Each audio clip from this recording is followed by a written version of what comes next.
Bonjour. J'ai compris l'Empire. L'Empire, c'est le dernier film de Bruno Dumont qui est sorti en début d'année et qui vient de sortir là il y a quelques semaines en VOD. Et comme vous le savez, si vous me suivez un peu, Bruno Dumont est l'un de mes réalisateurs préférés de tous les temps. Deuxième, juste derrière Jean-Luc. Hein, voilà. Jean-Luc est au-dessus de tout. Et après, il y a Bruno Dumont qui est assis à sa droite. Hein, voilà, faut le savoir dans la... Voilà, hein. Je pratique l'eschatologie cinématographique en amateur. Hein. Et en tout cas, c'est mon réalisateur en activité préféré. Donc vous vous doutez bien que lorsque j'apprends qu'il va faire un nouveau film et qu'en plus c'est une comédie de science-fiction, j'étais un peu comme un fou. Tout feu, tout flamme, monsieur. Et bien entendu, comme pour tous les films de Bruno Dumont depuis qu'il a sorti la série pour Arte Petit Quinquin, il se prend une vague de merde dans la gueule. Les gens, ils aiment pas. Parce qu'en fait, il faut bien comprendre que Bruno Dumont était au départ un cinéaste de niche, vraiment destiné à l'élite cinéphilique, hein, voilà, il faut le savoir. Hein. Parce que si jamais il a déjà eu des prix à Cannes, notamment pour son film L'Humanité, bah c'était quand même un réalisateur un peu de niche. Son film juste avant Petit Quinquin, la Camille Claudel 1915, fait moins de 45 000 entrées en France, c'est-à-dire c'est vraiment rien du tout. Et là, tout à coup, avec sa série, il se retrouve exposé, il peut avoir maintenant de plus grands budgets, il a maintenant des stars dans ses films, il a eu Léa Seydoux, il a eu Fabrice Lucchini, Juliette Binoche, là il y a Camille Cotin, et forcément lorsqu'on prend un cinéaste un peu de niche et qu'on l'expose au grand public, bon bah parfois ça casse. Hein. Et en général, avec Bruno Dumont, ça casse souvent. Et donc en général, si vous voulez vous marrer, il y a juste à regarder les retours spectateurs d'un film de Bruno Dumont, et bon en général les gens passent totalement à côté du film. Par exemple, il y a un mec, à partir de la bande-annonce du film et de l'affiche, bon, qui sont pas très bien, on est d'accord, s'amusait à dire que tout le cinéma français était pourri. Il s'est pas juste dit, l'affiche, elle est pas bien. Tu vois, genre, non, le cinéma français est pourri parce qu'il y a cette affiche. Ouais, je suis d'accord, cette affiche, bon, elle pourrait donner plus envie. Mais bon, là, voilà. Et puis même, on a la lumière parmi les lumières qui a détesté le film. Vous ne voulez pas être de l'avis de la lumière parmi les lumières, n'est-ce pas? Laissez-moi donc vous expliquer l'Empire. Comme ça, si vous l'avez pas vu, eh ben, vous aurez envie de le voir. Et comme ça, si vous l'avez déjà vu, vous avez moyennement aimé, bah, vous aurez envie de le revoir. Voilà. Alors, juste petite parenthèse, j'aurais bien aimé faire cette vidéo à la sortie du film en salle, mais lorsque j'ai demandé un lien presse, voilà, au distributeur, j'ai pas eu de réponse. Hein, voilà. Alors peut-être que les distributeurs se sont dit, ouais, bon, on préfère que notre film se fasse incendier partout sur Internet plutôt que d'avoir quelqu'un qui a vraiment envie de défendre le film et qui a vraiment l'air d'aimer Bruno Dumont puisse en parler. Bon, bah voilà, tant pis pour vous les gars, hein, tant pis. Du coup, les films du Losange, ne soyez pas bêtes. Envoyez-moi un lien presse pour voir le dernier Patricia Mazui et le dernier Alain Girotti, que je puisse en parler. En bien. Parenthèse à part, donc, comme je l'ai dit, l'Empire est une comédie de science-fiction. Alors juste pour resituer un peu, pour ceux qui m'ont pas entendu baragouiner pendant des heures entières sur le cinéma de Bruno Dumont, le cinéma de Bruno Dumont, c'est du drame hyper austère. D'accord, on prend toute la première partie de sa carrière, c'est du drame qui est hyper, méga, giga austère. C'est des trucs très contemplatifs, voilà, où il y a plein de plans fixes, frontaux, comme ça, où on sent comment dire, une sorte de pesanteur, on sent que le mal rôde, il y a quelque chose de très bernanocien, je sais pas si ça se dit, et 99% de ses films se passent sur la côte d'Opale, dans le nord de la France. Et lorsqu'il a donc tourné sa série, donc La Petit Quinquin pour Arte, il a eu un basculement, c'est-à-dire qu'en fait pour lui, il suffisait parfois de forcer un peu le trait de ses drames pour que ça devienne des comédies. Et donc il s'est amusé à rajouter des éléments comiques dans ses films, et on va dire que tous ses films depuis la série Petit Quinquin possèdent plus ou moins d'éléments comiques. Je dis plus ou moins, genre Jeanne et Jeannette, c'est peut-être moins comique que des films comme France, qui est quand même vraiment un versant comédie, notamment au début, ou bien un film comme Maloute. Mais sans doute le truc le plus drôle qu'il ait jamais tourné, c'est la suite de Petit Quinquin, c'est-à-dire Coin Coin et les Inhumains. Et ça tombe bien, Coin Coin et les Inhumains était déjà une série de science-fiction, puisqu'il s'agissait d'une invasion extraterrestre qui prenait des gens et les remplaçait par leur double. Bon, un thème très connu et très commun dans la science-fiction. Mais c'est pas le seul point commun avec Coin Coin et les Inhumains d'être une comédie de science-fiction, puisque ça se passe dans le même univers, dans le quinquinverse, voilà, hein, le quinquinverse. Puisqu'on y retrouve les deux fameux personnages de gendarmes. Ça va peut-être à couper. Ça ressemble, vous voyez ça comme c'est fait là, ça ressemble à Daesh. Carpentier et Van der Weyden, un truc comme ça, voilà. Bon, je parle pas le flamand, moi. Hein. Et surtout, je sais pas s'il y en a parmi vous qui l'ont remarqué, mais je trouve les fins de l'Empire et de Coin Coin et les Inhumains assez semblables. Je fais le signe de ceux qui savent, le signe de la spirale. Je fondais une secte. Et juste pour l'anecdote, l'Empire, c'est un titre qu'il avait déjà utilisé, notamment comme titre de travail pour son film Hors Satan, qui était déjà une sorte de lutte contre le mal sur la côte d'Opale, un peu fantastique. Voilà. Donc ce qu'il faut bien comprendre, c'est que lorsqu'on va voir l'Empire, on va, avant de voir une comédie de science-fiction, on va avant tout voir un film de Bruno Dumont, qui a toutes les caractéristiques du cinéma récent de Bruno Dumont. C'est-à-dire que ça se passe sur la côte d'Opale, on a des gens du Nord qui ont des gueules de gens du Nord et qui parlent avec un accent du Nord pas possible, et on a des situations totalement, on va dire, bizarres, incongrues, je sais pas, burlesques, je sais pas comment l'expliquer, qui s'entremêlent avec des moments d'une grande beauté, d'une grande solennité. Enfin, je sais pas comment expliquer, mais il y a un mélange des genres qui fonctionne vraiment bien. Et ça, je pense que c'est quelque chose de très accessible. C'est pas des films où il y a besoin d'avoir une immense culture, où tout est référencé et tout ça. Non, tu vas voir un film de Bruno Dumont, tu regardes le film de Bruno Dumont, et je pense que si jamais tu es un peu ouvert d'esprit, tu es capable d'apprécier. Et ceci d'autant plus que maintenant il fait de la comédie, parce que je me souviens, il avait donné une interview au moment de la sortie Petit Quinquin où il expliquait que lorsque tu fais un drame, tu peux faire un film qui va émouvoir les gens plusieurs semaines après. C'est-à-dire qu'en fait tu repenses au film, tu fais ah ouais franchement il s'est passé un truc à ce moment-là, vraiment j'ai été ému. Et moi ça me le fait souvent, je repense souvent à Jeanne, je repense souvent à France, je repense souvent à Hors Satan, qui sont des films de ça voilà, il se passe des trucs dans ma tête, même à des Vèches ou bien Flandre, enfin bon, ouais, beaucoup de ces films en fait, même Maloute. Bref, c'est des films auxquels je repense fréquemment dans ma tête le soir avant de m'endormir, je repense à Hors Satan. Je passe des nuits magnifiques. Mais lorsque tu fais une comédie, tu vas pas rire 3 semaines après si jamais il y avait une blague. Tu vas pas dire ah ouais 3 semaines, ah ouais ce gag en fait était trop drôle et tu rigoles. Mais non, ça marche pas. Non, je t'assure, ça marche pas. Tu vois, je regarde pas un film de Philippe Lachaud en me disant putain c'était nul, c'était pas drôle et puis tu vois j'y repense 15 jours après, je fais ah ouais en fait c'était drôle. Non, tu vois, non. La comédie doit procurer un plaisir immédiat.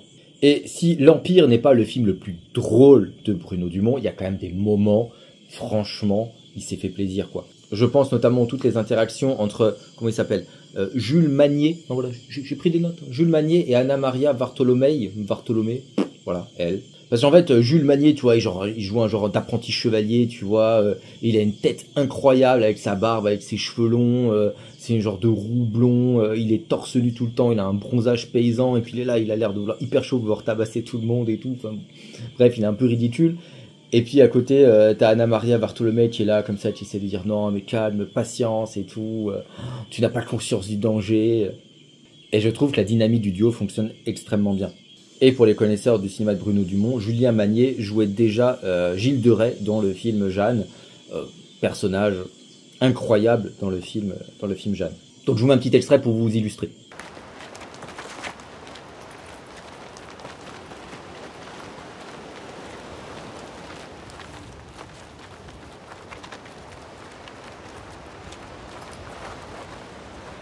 J'étais à 2 doigts de les avoir, putain. Tu méconnais la violence dont ils sont capables. T'es encore à moitié humain, Rudy, là, ils t'extermineraient. Écoute, s'ils ont la force, on a la sagesse. Celle de battre en retraite.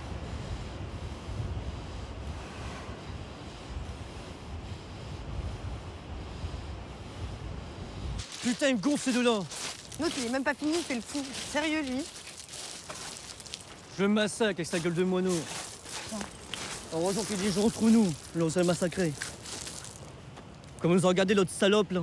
Full seum, elle se la raconte en plus. Putain, comment elle doit être vachement bonne.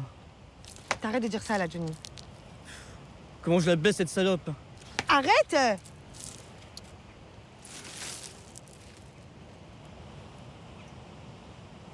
Avoue Tari.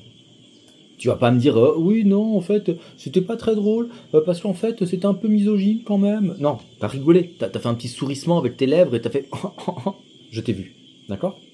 Tu as ri. Alors ok, on n'est pas dans le contexte du film et tout, mais c'est un peu drôle quoi. Vous comprenez bien le décalage entre le mec qui s'embrouille avec une fille, puis après qui s'allonge sur une autre fille sur la plage pour dire qu'en fait l'autre fille elle est trop belle et qu'il veut la baiser. Il y a un truc, tu vois, il se passe quelque chose, il y a un petit sourissement, un petit décalage, et voilà. C'est drôle, c'est de l'humour. Et je dis que Bruno Dumont était quelqu'un d'extrêmement subtil. Vous allez pas me faire croire que pour rire à ça, il faut un bac plus 15, que c'est de la branlette intellectuelle, qu'il faut être là comme ça, oui c'est des questionnements métaphysiques, il faut réfléchir et tout. Non, ben non, pas du tout, d'accord, voilà, c'est une blague beauf, c'est drôle, voilà, tu rigoles. En tout cas, l'élite que je représente a rigolé, hein, voilà. Et il y a plein de petits moments un peu comme ça, où il y a des petites interactions qui sont très, très justes, très drôles, et il y a notamment tout un passage avec Camille Cotin qui a une autre forme d'humour. Elle joue, on va dire, la reine du clan du bien, la reine des 1.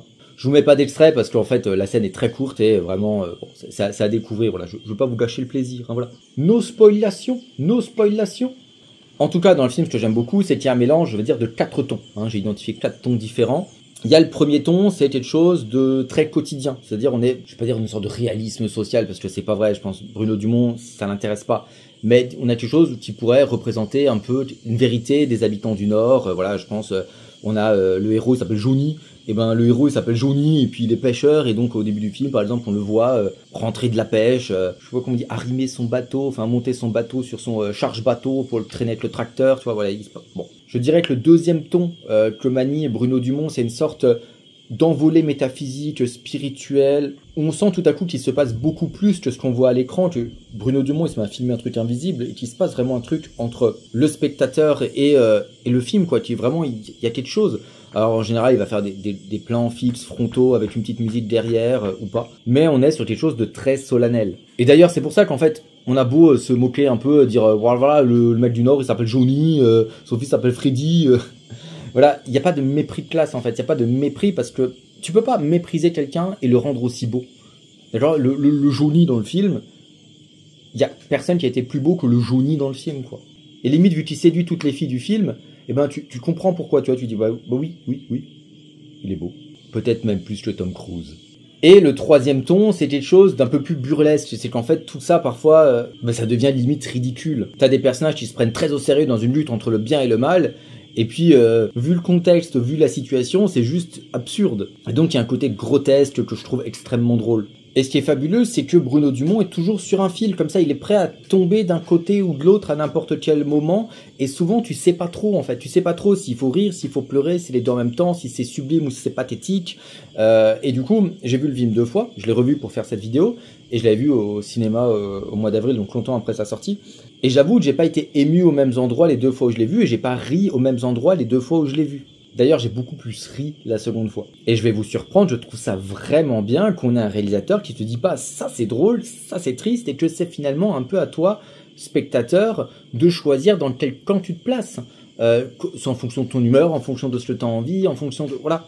Qu'une même scène peut provoquer des sentiments contradictoires selon qui la prend et comment est-ce qu'il la prend. Surtout que dans une même séquence, on peut passer de l'un à l'autre hyper facilement. Je prends la deuxième séquence du film. Donc comme je l'ai dit, on suit Johnny est là avec son bâton, il y a une petite musique derrière, et puis bon, c'est le chose...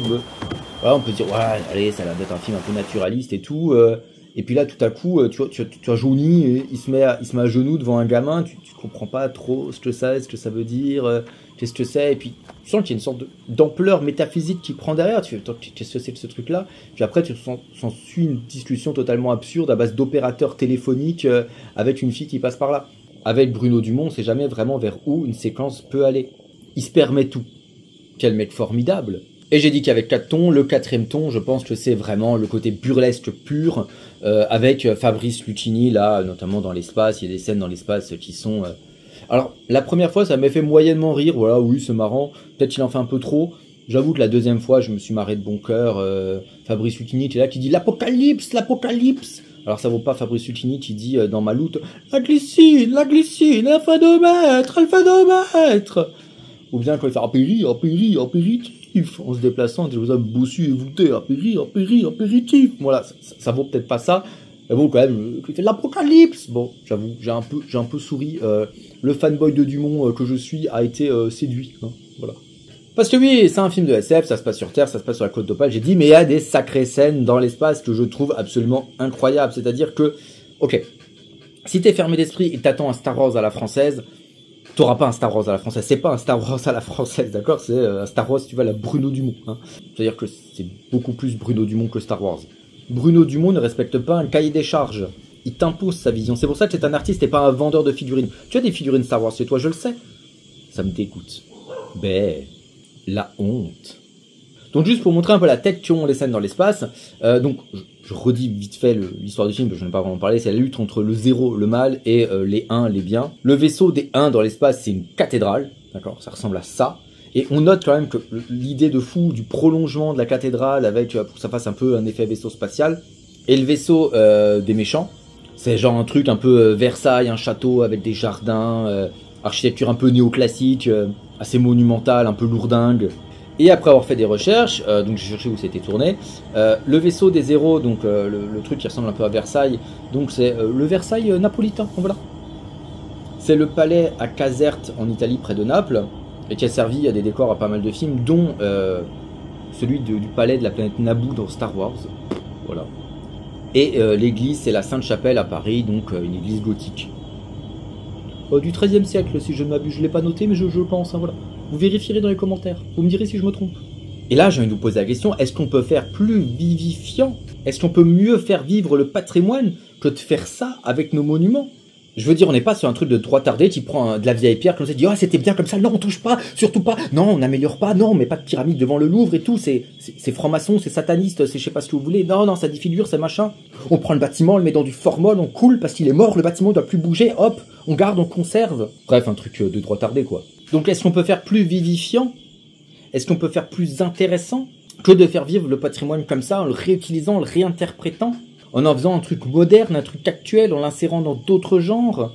Voilà, en montrant que ce truc-là est toujours actuel. C'est le machin, il date du XIIIe siècle, et non, il est toujours actuel. Le palais de Caserte, là, je sais pas quoi, il date du XVIIIe. Et ben non, il est toujours actuel. Il peut être un vaisseau spatial. On n'est pas obligé de reproduire toujours la même iconographie lorsqu'on imagine un vaisseau spatial. Bref, moi je trouve ça incroyable, je trouve que c'est une vraie super bonne idée de cinéma, une idée visuelle pure. Et on va pas se mentir, il y a des films américains, notamment là dans le MCU, vous savez, souvenez l'œil de Doctor Strange là, ou bien les apparitions dans Thor 4 là, ou je sais pas quoi, d'une tête qui sort, elles sont bien moins bien faites que ça, quoi.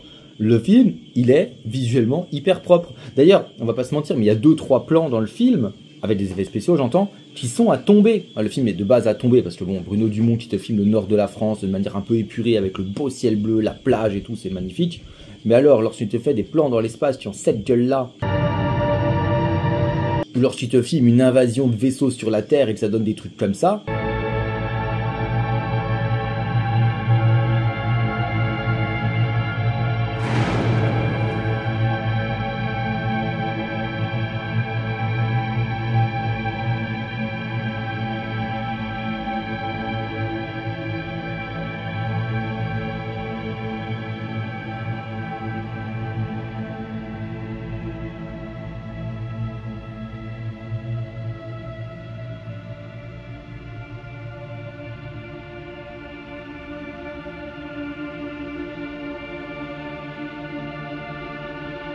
Enfin, je veux dire, Denis Villeneuve tuerait père, mère, fils, femme, enfant pour arriver à un résultat aussi original, aussi beau, aussi propre, qui rende aussi bien.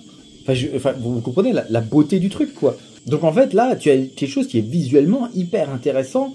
Pour le cinéma, qui est un art fondé sur l'image, c'est quand même pas mal, non? C'est quand même... Voilà, c'est quelque chose. On peut pas dire, oh, c'est nul, voilà, il y a rien. Bah non, aussi, il y a ça, il y a au moins ça. Tu peux ne pas aimer le reste, ça peut ne pas te faire rire les blagues de beauf, mais ça... il y a un truc, quoi. Tu peux pas dire, il y a rien. Tu veux dire, oui, je n'aime pas l'utilisation de bâtiments néoclassiques pour en faire des vaisseaux spatiaux parce que je suis un droit tardé, je pense que tout le vieux patrimoine doit mourir dans du formol. Ok, ça tu peux le dire, tu peux le penser, tu peux le conceptualiser, mais ça n'empêche pas qu'il y a un truc. Et donc tu aurais tort de dire ça dans ta poucle. L'Empire est un film qui déborde d'idées, qui déborde de textures différentes, qui déborde d'ambiguïté. Et ça, je peux comprendre que ça te surprend la première fois. Tu t'attends à voir une comédie avec Fabrice Lucchini et Camille Cotin, tu te retrouves face à ça. Bon, ça surprend. Mais ça veut pas dire que c'est pas bien. C'est pas parce que t'es surpris que c'est pas bien. Parce que comme je le disais, je pense qu'il n'y a pas besoin d'être un expert en cinéma, d'être un érudit, de savoir que c'est le palais de Caserte ou que c'est la Sainte-Chapelle à Paris pour apprécier la scène, tu vois. Faut juste pas se braquer en disant « Oh, c'est différent de ce que je connais d'habitude. Est-ce qu'il y a bien une structure en 3 actes? Est-ce qu'il n'y a pas ma structure en 3 actes? Je ne peux pas. Est-ce que le personnage a une évolution? Est-ce qu'il y a un arc narratif que je puisse comprendre ?» Spoiler, aucun personnage a un arc narratif dans ce film. Et ils sont tous géniaux. C'est le beau, ça, monsieur. C'est le beau. J'ai un problème de thermos, quand même. Faut que j'ouvre un Tipeee pour que vous puissiez me financer un thermos. Et j'ai envie de reprendre une scène qui m'a beaucoup fait rire. C'est une scène d'entraînement au sabre laser. Alors, spoiler, c'est la seule fois où vous verrez un sabre laser quasiment de tout le film. Je vous montre juste la fin. Mais voilà, juste pour que vous compreniez un peu qu'il n'y a pas besoin de réfléchir pendant 1000 ans pour comprendre pourquoi c'est drôle. Hein.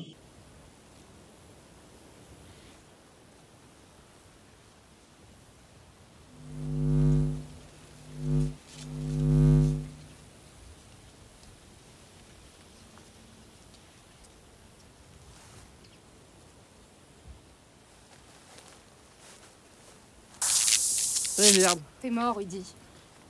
T'es mort. Ouais. C'est pas comme ça que tu vas combattre les démons, Rudy. C'est que T'es le pas début. prêt. C'est que le début. C'est que le début. Je suis sûr, à force, on va finir Oui, par y à arriver. force, d'accord, mais... Oui, On se fait forgeant qu'on vient C'est quoi forgeant. ce bordel-là Faire On- des feux d'artifice en pleine journée, ça va pas du tout, là. Hein. On fait rien, maman. Non, tu fais jamais rien. Ça va, Jen? Ça va, Gisèle, ça va. Ça va. Bon, allez, viens, on y va. N'importe quoi. Au revoir. À soir, Au maman. revoir, à toi. Genre là, t'as un peu souri. T'as souri, regarde. Tu vois deux mecs, tu te dis c'est n'importe quoi, peut-être t'es énervé, tu dis mais c'est n'importe quoi, mon dieu, c'est pas comme ça que vous faites des entraînements au sabre spatial. Mais en fait, c'est quand même trop drôle. Déjà, la chorégraphie est nulle à chier. C'est un peu drôle. Hein, ils se prennent au sérieux alors que la chorégraphie est nulle à chier. Ils sont dans une sorte de jardin avec un pauvre grillage de merde dans une banlieue pavillonnaire pourrie. D'accord? Voilà. Il y a ça. Il y a il y a ce qui se raconte comme ça. Il y a la mère qui débarque derrière et qui engueule le fils qui est là, qui est censé être un chevalier, tu vois, genre ouais, je m'entraîne pour sauver le monde du mal et tout, et puis il se fait engueuler par sa mère, comme toi tu te feras engueuler à 12 ans parce que tu fais des conneries dans ton jardin, et avec, enfin je veux dire, là c'est vraiment un truc, moi je me souviens de ma propre grand-mère qui m'engueule comme ça, quoi, quand je fais des conneries quand j'étais ado, donc gamin, peut-être plus gamin qu'ado, quand j'étais adolescent je ne sortais plus, monsieur. J'étais un vampire, ça n'a pas changé. Il y a l'accent et tout, bref, c'est super drôle. On est d'accord que le décalage total entre les enjeux, la lutte contre le mal, le cadre, le discours de la grand-mère, enfin, de la mère, en fait, il y a rien qui va. Tout est extrêmement drôle parce qu'en fait, c'est des choses que Bruno Dumont a mis ensemble qui sont pas censées se rencontrer. Et du coup, ça donne un côté absurde à toute cette lutte contre le mal, puisqu'en fait, bah ouais, c'est juste deux gamins qui jouent au sabre laser dans le jardin et qui emmerdent leur mère qui veut dormir, quoi. Vous comprenez bien que là, je suis pas en train d'intellectualiser un truc, je dis juste purement factuellement ce qu'il y a à l'image, et n'importe qui peut arriver à la même conclusion, d'accord? On n'est pas en train de surinterpréter, de dire oui, voilà, vous avez vu la couleur de la maison, en fait ça fait référence. Non, il y a pas ça, tu vois, genre voilà. Bruno Dumont, c'est accessible, hein, voilà. On a dit, c'est drôle, la comédie font un plaisir immédiat. Le plaisir immédiat, là, il y est. Si t'as bien envie de te laisser séduire. Mais la grosse critique, et vous avez cliqué sans doute pour ça, qu'ont fait les gens qui n'ont pas vu le film ou alors qui l'ont vu avec un gros a priori, c'est que c'est un film raciste, misogyne, sexiste, xénophobe, antisémite, hein? Non, pas tout ça, pas tout ça. En fait, au départ, le film devait se faire avec Lily Rose Depp, avec Virginie Efira et avec Adèle Haenel. Lily Rose Depp et Virginie Efira, je crois qu'elles ont quitté le projet pour des questions d'emploi du temps parce que le film a été plusieurs fois retardé, le tournage. Et Adèle Haenel a quitté le projet parce que c'est un odieux film misogyne et raciste, parce qu'elle comprend qu'il n'y avait que des blancs. Et donc forcément, quand elle a quitté le projet, elle l'a fait savoir, elle a donné une interview, elle en a parlé. Les gens qui ne regardent pas les films de Bruno Dumont, tu n'as rien à foutre des films de Bruno Dumont, ça, mais ça sans parler de ça, regardez, c'est problématique quand même. Hein. Oh là là, quand le film est sorti, ils ont fait... Non mais on vous rappelle quand même que Bruno Dumont est trop problématique, regardez ce qu'elle a dit à Adèle Haenel, quoi. Et donc forcément, les gens, ils sont allés le voir avec que ce prisme-là en tête. Ah ouais, quand même, franchement, c'est un peu problématique, quoi. La vision de la femme, elle est problématique, hein.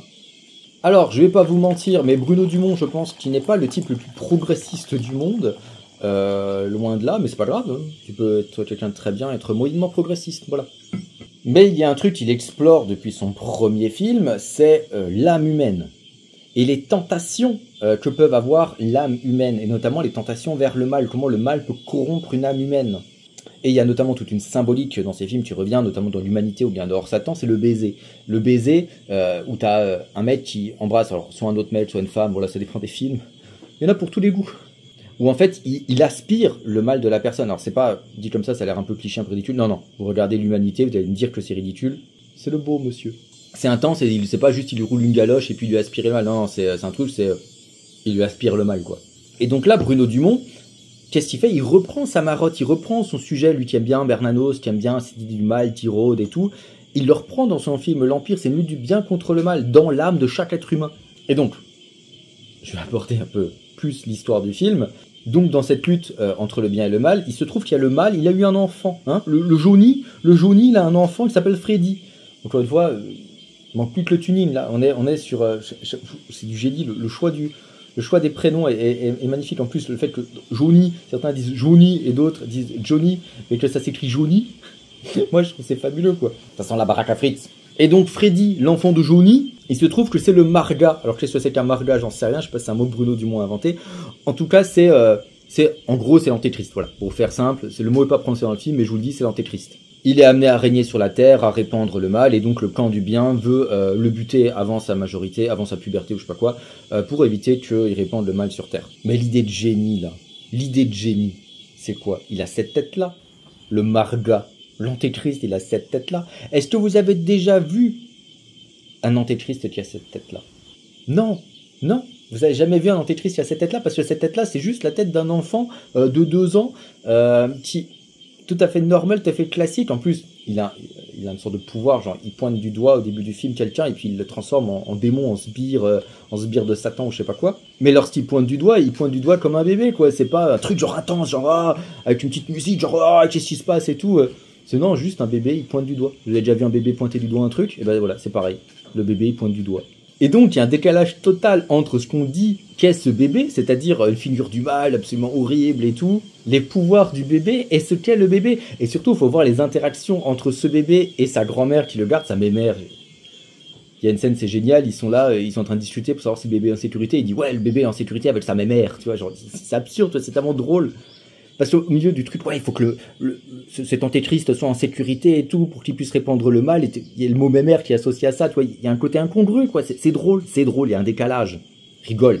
Et donc, Bruno Dumont, plutôt que de faire un gamin qui est inquiétant, terrifiant, je sais pas, c'est pas le village des damnés où tous les gamins ont l'air bizarres, c'est pas, il y avait un film qui s'appelle Little Evil, ou bien Rosemary's Baby, ou je sais pas quoi, où tu vois que l'enfant, il va pas très bien, quoi. Tu sens qu'il est un peu Satan en lui-même. Ben là, il y a pas ça, là, il y a pas ça. Donc encore une fois, je suis désolé, mais c'est intéressant de ne pas refaire systématiquement la même chose et d'avoir une figure de l'antéchrist qui est différente. Et un truc un peu troublant, quoi. C'est vraiment un gamin, tu te vois, t'as envie de l'adopter, quoi. Il est mignon, ce gamin. On n'est pas dans une redite d'un truc qu'on a vu ailleurs. Et donc le bébé, la première fois que tu le vois, tu dis pas, c'est un démon maléfique, et donc quand les gens s'agenouillent devant lui, tu comprends pas spécialement pourquoi. Et esthétiquement, c'est 1000 fois plus intéressant. Il y a de l'ambiguïté. Il y a une palette d'émotions contrastées, tu dis mais pourquoi? Ah ouais, ok, mais en fait, ok, il est mignon, mais en fait, est-ce qu'il est vraiment le mal? Enfin, c'est trop bien, c'est une idée de génie, je suis désolé, c'est une idée géniale. Et qui prend à contre-pied tous les films sur les enfants possédés, etc., ils sont censés être terrifiants, etc. Ça les prend totalement à rebrousse-poil en étant bien meilleurs qu'eux. Mais encore une fois, si tu vois toujours la même chose, voir que des films qui sont bien normés, avec ta petite structure en 3 actes, avec tes machins, tes bidules, va voir des films conseillés par Durandal. Et donc, comme je l'ai dit, il est l'antéchrist, il représente le mal et le bien se livrent une bataille dans le cœur de chaque être humain, et le camp du bien et le camp du mal, donc le 0, le mal, et le 1, le bien, ils peuvent prendre possession de corps humains, de corps terrestres pour mener leur bataille, et pour arriver à l'anéantissement total de l'autre camp. Sauf que ces corps, vu qu'ils sont humains, ils ont toujours des passions humaines, c'est-à-dire qu'on a beau avoir Johnny, et du coup Anna Maria Vartolomé, qui elle dans le camp du bien, qui joue Jane, voilà, qui sont, tu vois, genre les 2 émissaires sur Terre du camp du bien et du mal, censés s'opposer et tout, ils restent dans des corps humains et donc avec des attractions et des passions très humaines. Alors, voilà, pour vous le dire simplement, voilà, hein. Et c'est là que les gens, ils ont vu du sexisme. À part, bien sûr, le fait que les filles soient quasiment toujours nues ou à moitié nues dans le film. Alors, en fait, c'est limite justifié, parce que dans les films de SF, bien souvent, les filles sont exagérément dénudées, mais là déjà ça se passe à la plage, donc il y a une raison d'être à moitié nu, d'être en maillot de bain et tout. Mais surtout vu que ça s'inscrit quand même dans un contexte un peu, on va dire, réaliste, même si Bruno Dumont et le réalisme c'est pas ça, hein. Mais disons que voilà, ça se passe dans un vrai village au nord de la France, avec une vraie plage, avec des vraies maisons, avec des gens qui ont des têtes de vrais gens, et de voir des gens à moitié à poil, c'est bizarre quoi, tu vois, tu dis, tu peux pas tenir un discours, tu vois, genre hyper sérieux sur la lutte du bien et du mal comme ça en slip. Bon, c'est bizarre, tu vois. Et pour moi, c'est super bien trouvé parce que ça rajoute encore au côté burlesque du truc. Genre la première fois que tu vois Anna Maria Vartolomé, la Jane, elle est là comme ça, t'as le mec là, Rudy, donc le mec avec sa barbe pas possible là, qui est en train de discuter, genre ouais, non, mais elle est morte, elle était décapitée, mais voilà, non, je me souviens plus. Puis elle débarque comme ça en slip, et puis elle te fait non, mais viens, il faut qu'on parle et tout, tu vois. Genre, il y a un côté, genre, qu'est-ce qui est en train de se passer, tu vois, il y a un côté, genre, c'est absurde. Et donc totalement justifié, voilà, dans le cadre esthétique, hein. Mais je pense pas que c'est que pour ça que le film est accusé de sexisme, parce que le film, bon, il est un peu plus limite sur d'autres points. Donc on a dit le Marga, hein, voilà, le bébé, il fait passer donc une fille, Lynn, qui est jouée par Lina Koudry, dans le camp des méchants, en le pointant du doigt, comme ça, en la pointant du doigt. Et à un moment donné, elle se retrouve à embrasser Johnny, comme ça, mais on sent que c'est un baiser qui est, je sais pas, non passionnel, je dirais qu'il se passe un peu rien entre eux, quoi. C'est genre, moi, je dirais que ce baiser, c'est genre une forme, genre, c'est plus, je t'adoube, tu vois. Bienvenue dans le camp du mal. Disons que ce baiser est moyennement motivé, j'ai l'impression, par une passion humaine. Alors qu'au contraire, dès qu'il y a une interaction entre Johnny et Jane, en fait, il se passe un truc, c'est-à-dire qu'en fait, Johnny, il essaye de la draguer lourdement en disant ouais, elle était trop bonne, vas-y, baise-moi, vas-y, viens, je te mets la main au cul. Mais on sent vraiment que derrière cette drague lourde, il se passe un vrai truc, quoi. Il se passe une vraie émotion, il y a un vrai désir charnel, une vraie passion, et peut-être même limite de l'amour. Lorsque tu regardes le visage de Jane, bah, tu sens que, je sais pas, moi je sens qu'elle est amoureuse, cette fille, quoi. Qu'elle est profondément rattrapée par ses passions humaines. Et c'est là que ça choque, c'est parce que, bon, du coup, il la drague lourdement et tout, il insiste un peu, c'est un peu un forceur. Mais elle, à chaque fois, elle est un peu consentante. Et il y a ce qui, je pense, rend fou totalement les féministes, c'est qu'il y a une scène où, en fait, elle se fait mettre la main au cul hors champ. C'est-à-dire, en fait, elle est là, après, elle se plaint à son pote, la Rudy, elle fait, ah, il m'a mis la main au cul, ce connard, et tout. Et la scène d'après, en fait, on la voit aller voir Johnny, dit non mais en fait, tu me mets la main au cul, mais en fait, pourquoi tu m'as pas baisé après, quoi. Sous-entendu, ce que ça dit, c'est ce qui est grave, c'est pas de mettre la main aux fesses, c'est de pas aller plus loin ensuite. Bon, vous comprenez bien pourquoi ça peut poser un peu problème à certains. Surtout dans le contexte politique actuel, hein, voilà. Les féministes les plus zélés, ça leur a pas échappé, hein. Sauf que bien évidemment, Dumont, c'est ce qu'il fait. C'est pour ça qu'Adèle Haenel qui est là, oui c'est sexiste, mais non mais Dumont il sait exactement ce qu'il est en train de faire. T'as pas besoin de lui dire oui c'est sexiste, non mais Bruno Dumont il sait qu'il provoque, il sait qu'en faisant ça, cette scène là, dans le contexte actuel là, il provoque. Mais en fait il dit un truc aussi, c'est-à-dire qu'en fait si t'as des gens qui, comment dire, sont plus humains, c'est des démons, des anges ou je sais pas quoi, mais qui ont une forme humaine et qui ont encore un soupçon de passion humaine, ben il y a le fait qu'en fait ce désir charnel, cet amour, cette passion, cette pulsion, en fait c'est finalement ce qui reste de l'humanité. Et que finalement, moi je le prends comme ça, et Bruno Dumont il a dit, je l'avais vu en avant-première pour Hors Satan, il avait dit à la fin du film, il y a un mec qui fait son interprétation de la fin du film, il dit non mais moi je l'ai pas pensé comme ça, je l'ai pensé comme ça, mais c'est pas grave, parce qu'en fait, eh ben, limite c'est dommage que moi je te dise, il l'a pas tutoyé, hein, il l'a vouvoyé, c'est dommage que moi je vous dise ce que j'ai vraiment voulu faire, parce que sinon vous seriez rentré chez vous avec votre interprétation, et c'était très bien aussi. Donc voilà, je vais faire ma libre interprétation, et personne m'en empêchera. Et cette libre interprétation, c'est qu'en fait finalement, ce qui fait de nous des êtres humains, alors lorsqu'on a tout enlevé, toute notre nature humaine, et ben c'est qu'il reste un peu de l'amour. Il reste cette attraction-là. Et j'avoue que dans le film, ça marche vraiment bien, parce que la première scène de drague entre les deux, c'est lui, pareil, il vient, il lui met la main au cul et tout, là tu le vois, et puis, bon, c'est hyper grossier, c'est hyper vulgaire, et pourtant, en fait, il se passe un truc. Pourtant, là, tu vois, on est sur le fil entre, c'est une agression, entre, bah, il y a une beauté là-dedans dans tout ça, et puis d'un côté, bah, c'est quand même profondément drôle parce que c'est n'importe quoi. Quand je vous dis que Bruno Dumont vous laisse le choix, que Bruno Dumont ne vous impose pas quoi penser, mais en tout cas, on sent qu'il se passe vraiment quelque chose entre eux, quelque chose de beau et de puissant. Et ceci au-delà de leur incapacité, de leur, comment dire, incompatibilité, parce qu'ils ne sont plus vraiment des êtres humains, parce que lui représente le mal et elle représente le bien. C'est une scène que je trouve extrêmement drôle, touchante, à la fois. Et finalement, il en résulte que limite, en fait, cette idée de bien et de mal qui les oppose, en fait, finalement, ça met un frein à cette union, à cet amour entre Johnny et Jane, bah, qui serait juste tellement beau, tellement pur, tellement puissant, tellement tout ce que tu veux. C'est ça, en fait, c'est ça que moi je ressens en regardant ce film-là, c'est qu'en fait, l'idée du bien et du mal de deux camps séparés, opposés, qui doivent s'affronter, ça tue une union magnifique. D'ailleurs, pour aller plus loin dans cette idée de l'absurdité du bien, du mal, d'avoir deux camps comme ça, etc., c'est qu'en fait, dans le film, tout est déclaratif. C'est-à-dire, le camp du mal dit « on est le mal » et le camp du bien dit « on est le bien, ouais, youpi ».